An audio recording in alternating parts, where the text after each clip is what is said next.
কুম্ভে গিয়ে দুর্ঘটনায় পড়েছেন অনেকে, আহত হয়েছেন, মৃত্যু হয়েছে। কুম্ভে গিয়ে মার খেয়ে ফিরলেন। কুম্ভ যাত্রায় গিয়ে অব্যবস্থার প্রতিবাদ করায় মারধরের অভিযোগ, মারধর করা হয়েছে।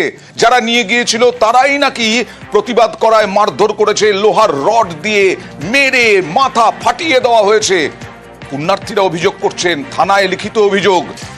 কেন মারধর, কিসের প্রতিবাদ করছিলেন, কথা বলবো প্রতিনিধি অর্পণের সঙ্গে। অর্পণ, একদমই মান্দা, ট্যুর অপারেটর রঞ্জিত সিং, মিন্দু সিং সহ একাধিক যে ব্যক্তি তারা ট্যুর অপারেটর, তারা এই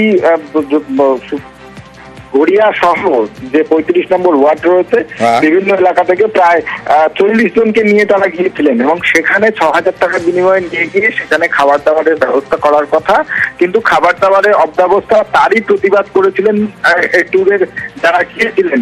তার এই প্রতিবাদ করায় তাদেরকে বেধড়ক মারধর করা হলো, মাথা ফাটিয়ে দেওয়া হয়। এই ঘটনা নরেন্দ্রপুর থানায় ট্যুর অপারেটর সহ তার যে সহকর্মীরা ছিলেন তার বিরুদ্ধে অভিযোগ দায়ের করা হয়েছে।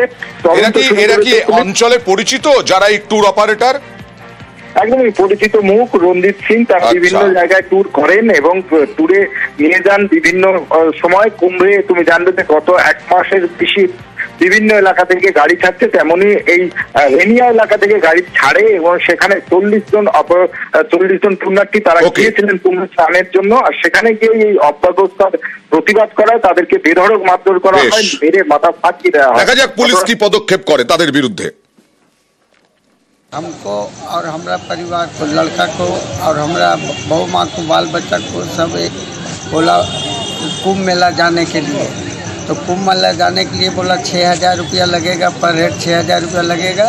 उसके बाद इसमें 2 बेला खाना देगा, नाश्ता देगा और घूम करो जो जगह देव ये सब किछु करे नहीं। ये प्रतिबाद करलाम। এই জন্য আমাকে 3 জন মিলে মেরেছে। কে মেরেছে আপনাকে? রঞ্জিত সিং।